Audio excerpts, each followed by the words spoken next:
नमस्कार, मैं हूं आपका दोस्त विजय विद्रोही। आप मुझसे जुड़ चुके हैं, इसके लिए आप सबका तहे दिल से शुक्रिया। और अगले 6-7 मिनट ही मैं आपका समय लूँगा, मैं आपसे जुड़े रहने की कोशिश करूँगा। लेकिन एक मेरी शर्त है, छोटी-सी शर्त, क्या आग्रह है, विनती है, रिक्वेस्ट है कि मेरा ये वीडियो पूरा देखिए और अगर ये मेरा वीडियो पसंद आता है तो लाइक कीजिए, शेयर कीजिए, सब्सक्राइब कीजिए और बहुत ज़्यादा पसंद आता है तो मेंबरशिप में भी चले जाइए।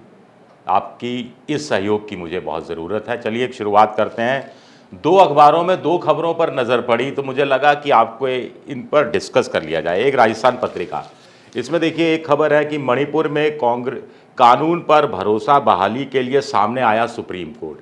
मणिपुर को लेकर जो एक बड़ा chief justice of India Chandrachud साहब ने एक बड़ा सा व्यापक एक योजना पेश की है कि कैसे शांति बनाई जा सकती है, कैसे एफआईआर पर काम हो सकता है, कैसे सीबीआई के लिए और संसाधन जुटाए जा सकते हैं और कैसे जो महिलाओं के साथ जो अत्याचार हुआ, बच्चों के साथ जो उनको अनाथ हो गए बच्चे, घर जल गए, मुआवजा कैसे दिया जा सकता है, रिहेबिलिटेशन कैसे किया जा सकता है और तमाम चीज़ों को लेकर एक बड़ा विस्तृत प्लान। लेकिन उससे मज़ेदार खबर देखिए, उसके नीचे की खबर देखिए। तो मणिपुर में चीफ जस्टिस ऑफ इंडिया ये काम कर रहे हैं और ये काम किसको करना चाहिए था? ये काम करना चाहिए था कायदे से देश के प्रधानमंत्री को। और देश के प्रधानमंत्री उस समय क्या कर रहे थे? उस समय देश के प्रधानमंत्री नई दिल्ली में प्रगति मैदान में थे, भारतीय मंडपम में थे और ये राष्ट्रीय हथकरघा दिवस पर प्रदर्शनी का अवलोकन कर रहे थे। हथकरघा, बढ़िया है हथकरघा, महात्मा गांधी याद आते हैं चरखा चलाते हुए। तो प्रधानमंत्री जी आप प्रदर्शनी में गए तो आप उन्हीं को याद कर लेते, महात्मा गांधी को ही। जब पश्चिम बंगाल में दंगे हुए थे विभाजन के समय, तब महात्मा गांधी ने क्या किया था? उन्होंने डेरा डाल दिया था, वहीं चले गए थे। और इसी तरह मेवात में भी जब एक बार दंगे हुए थे तो वहाँ जाकर वो रहने लगे थे। चंपारण का सत्याग्रह किया था तो वहाँ जाकर उन्होंने लंबे समय तक प्रवास किया था। तो आपसे तो नहीं कहा जा रहा कि आप मणिपुर जाकर लंबे समय तक प्रवास कीजिए, 2 दिन 3 दिन आप चले जाते, लेकिन आप नहीं गए और आप कुछ जगह और भी नहीं जाते। एक और खबर है जो मैं आपको बताता हूं, टेलीग्राफ अखबार, इसमें शायद आपको दिख नहीं रहा होगा लेकिन इसका वीडियो अलग से बता दूंगा। टेलीग्राफ ने जो ये छापा है आज़ाद, फिर मंदिर लिखा है, नीचे मंडी लिखा है और तस्वीरें किसकी हैं? राहुल गांधी की, कि राहुल गांधी संसद में बैठे हुए हैं। ये पुरानी एक कोई तस्वीर है और लिखा है कि Modi is sighted here occasionally. Modi यहाँ कम ही दिखते हैं, संसद के अंदर कम ही दिखते हैं। आगे एक और तस्वीर है कि वो राहुल गांधी बात कर रहे हैं आज़ादपुर मंडी में आम आदमियों से, जो पल्लेदार होते हैं, जो सब्जी के ठेले चलाते हैं, और उसमें लिखा है when did you last see Modi here? आखिरी बार मोदी को कहाँ, आपने कब यहाँ देखा था? यानी गरीबों के बीच में, आम आदमी के बीच में, जो महंगाई के दौर से जी रहा है, बेरोजगारी के दौर में जी रहा है, जैसे तैसे 2 जून की रोटी की व्यवस्था कर रहा है। अभी आपको वीडियो भी ध्यान होगा जिस ढंग से गरीब आदमी जो टमाटर बेचने वाला था वो कैसे अपनी व्यथा व्यक्त कर रहा था। 40 सेकंड तक वो खामोश रहा और उसने अपनी सारी कहानी 40 सेकंड की खामोशी में जाहिर कर दी। पूरा देश हिल गया, वो वीडियो वायरल हुआ, लेकिन मोदी जी शांत रहे, कुछ नहीं बोले। और अब जब मणिपुर के अंदर सुप्रीम कोर्ट ये कर रहा है, सुप्रीम कोर्ट डिटेल में योजना बनाकर दे रहा है कि कैसे 3 महिला रिटायर्ड जजों की अध्यक्षता में एक कमेटी बनाई जाएगी, कैसे महाराष्ट्र के एक रिटायर्ड डीजीपी, उनकी अध्यक्षता में एक पुलिस बल का एक तरह से संचालन किया जाएगा, कैसे 42 एसआईटी बनाई जाएंगी, कैसे उन जो स्पेशल इन्वेस्टिगेटिंग टीम है उसमें दूसरे राज्यों के पुलिस वाले उसमें शामिल होंगे और सीबीआई के प्रशासनिक ढांचे के तहत वो काम करेंगे। ऐसे लोग होंगे जो हिंदी अच्छी तरह से जानते हो, क्योंकि मणिपुर में लोग अच्छा तरह से हिंदी जानते हैं। उसमें देखिए ये जो 42 एसआईटी होंगी, इसकी निगरानी बाहर की 6 डीआईजी रैंक के अधिकारी करेंगे, बाहर के डीआईजी रैंक के अधिकारी करेंगे। प्रत्येक में अन्य राज्य से एक इंस्पेक्टर होगा, गृह मंत्रालय यह सुनिश्चित करेगा। सीबीआई में डेपुटेशन पर आए ये 5 अधिकारी जांच की निगरानी करेंगे, ये सीबीआई के प्रशासनिक ढांचे में काम करेंगे। ये व्यवस्था इसलिए कि सीबीआई को भी अखरे नहीं कि उनके अधिकारों का कोई अतिक्रमण किया जा रहा है।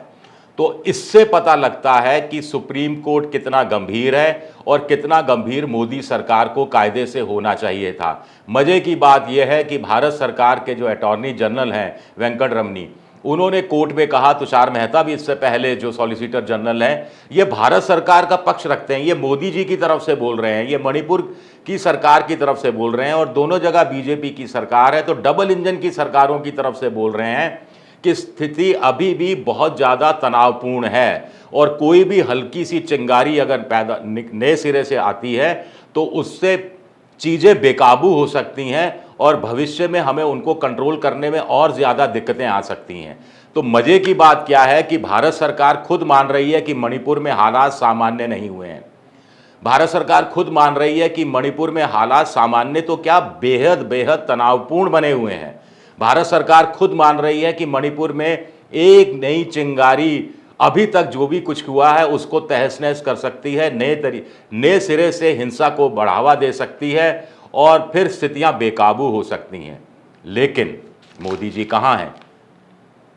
मोदी जी या तो यहां दिखते हैं, संसद में दिखते नहीं हैं, या फिर विदेशों में दिखते हैं, या फिर हरी झंडी दिखाते हुए वंदे भारत एक्सप्रेस को दिखते हैं, या चुनाव प्रचार करते हुए राजस्थान में लाल डेयरी का जिक्र करते हुए दिखते हैं।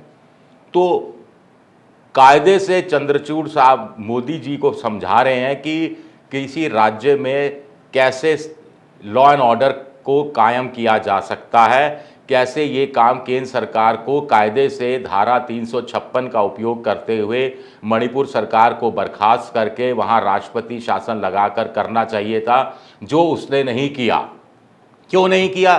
क्योंकि राष्ट्रपति शासन लागू कर दे तो अपनी सरकार को बर्खास्त करना पड़ता, चूंकि अपनी ही सरकार को बर्खास्त करना पड़ता तो विपक्ष को मौका मिल जाता कि सरकार फेल हुई, नाकाम हुई, मणिपुर में हालातों को रोकने में असफल हुई। अरे भाई, ये बात तो आप खुद स्वीकार रहे हैं, सुप्रीम कोर्ट में स्वीकार रहे हैं कि हालात तनावपूर्ण हैं, यानी आप मान रहे हैं कि आप असफल हैं। पिछले 3 महीने से आप असफल हैं, आप मान रहे हैं ये, और आपने हार मान ली है कि हम चीजें नहीं सुधार पाएंगे। लेकिन आप राष्ट्रपति शासन इसलिए लागू नहीं करते क्योंकि उसके बाद जिम्मेदारी आप पर आ जाती, आपके हिस्से आ जाता, वहाँ की जवाबदेही आपकी तय होती। मणिपुर में हालात खराब होते या कंट्रोल में आप नहीं ला पाते तो सीधा सीधा प्रधानमंत्री पर दोष मढ़ा जाता, और प्रधानमंत्री जी टोपी ट्रांसफ़र करने में माहिर हैं। वो चाहते हैं कि वो सरकार चलाते रहें, विश्वगुरु की भूमिका में रहें, लेकिन जिम्मेदारी से भागने वाला काम कर रहे हैं। असली नेता कौन होता है? लीडर जो लीड करता है। ऐसे मामलों में जो लीड करना चाहिए था, जो सामने आके नेतृत्व क्षमता दिखानी चाहिए थी, हाँ मणिपुर की जिम्मेदारी मैं लेता हूं, अगले 6 महीने में हालात सामान्य होकर मैं दिखाऊंगा, हिम्मत नहीं है। आज़ादपुर मंडी भी राहुल गांधी जाते हैं, मणिपुर भी मंडी जाते हैं, मणिपुर में भी राहुल गांधी जाते हैं। मैं कोई राहुल गांधी का प्रशंसक नहीं हूं, लेकिन आप तुलना तो कीजिए, चीज़ों को तो देखिए। और फिर आप किस मुंह से कहते हैं कि साहब मुझे 5 साल और दे दीजिए, मैंने देश बदल दिया, अमृतकाल। ये अमृतकाल है क्या? तो विषकाल क्या था? अच्छे दिन का तो आप जिक्र भी नहीं करते आजकल। बहस से आप भागते हैं, संसद से आप भागते हैं, संसद में आप मौजूद नहीं रहते जितना समय रहना चाहिए। कायदे से तो होना ये चाहिए कि हर हफ्ते 1 दिन प्रधानमंत्री कम से कम 2 घंटे संसद में आए, इस बात के साथ कि मैं 2 घंटे सदन में बैठूंगा और जिसको जो भी सवाल पूछना है पूछ ले, उन सब का जवाब मैं दूंगा। उस समय मेरे पास आंकड़े नहीं होंगे तो वो लिखित में आंकड़ों के साथ उस सवाल का जवाब संबंधित सांसद के घर भिजवा दिया जाएगा, डाक से या ईमेल कर दिया जाएगा। लेकिन नहीं होता। आपको पता है ब्रिटेन में क्या होता है? ब्रिटेन में साल में 20 दिन विपक्ष को दिए जाते हैं, जिसमें से 18 दिन सबसे प्रमुख विपक्षी पार्टी को दिए जाते हैं।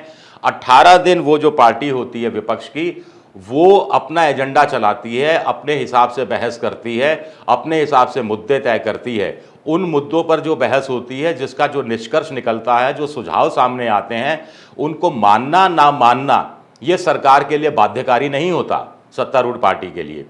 लेकिन इस बहाने विपक्ष देश की जनता के सामने रोड मैप रख देता है, तुलना करने के लिए रख देता है कि देखिए ये सरकार ऐसे चल रही है, इस मुद्दे पर उनका रुख ये है, अगर हम होते या आगे हमें आप चुनाव जिताएंगे तो हम इस मुद्दे पर ये रुख अपनाएंगे, ये हमारा विकल्प होगा। क्या भारत में ऐसी आप कल्पना भी कर सकते हैं? 18 दिन छोड़िए, 8 दिन की भी कल्पना कर सकते हैं। लोग तो कहते हैं 8 घंटे की भी कल्पना नहीं कर सकते। तो ये हालात हो गए हैं और ऐसे में ये 2 अखबारों में 2 हेडलाइंस मुझे लगा आपको बताना ज़रूरी है। और अगर मेरा ये वीडियो पसंद आए तो एक बार फिर लाइक कीजिए, सब्सक्राइब कीजिए, शेयर कीजिए और घंटी जैसी आकृति बेल आइकन भी दबा दीजिए ताकि नया वीडियो आए तो आपको तत्काल जानकारी मिल जाए। मेंबरशिप को आप एक बार क्लिक करके तो देखिए, अगर आपको अच्छा लगे तो सहयोग भी कीजिए। विद्रोही 7 के नाम से मैं ट्विटर पर हूँ, विजय विद्रोही 7 इंस्टाग्राम पर और फेसबुक पर मेरा पेज है विजय विद्रोही पेज। मुझसे जुड़ने के लिए आप सबका बहुत बहुत शुक्रिया।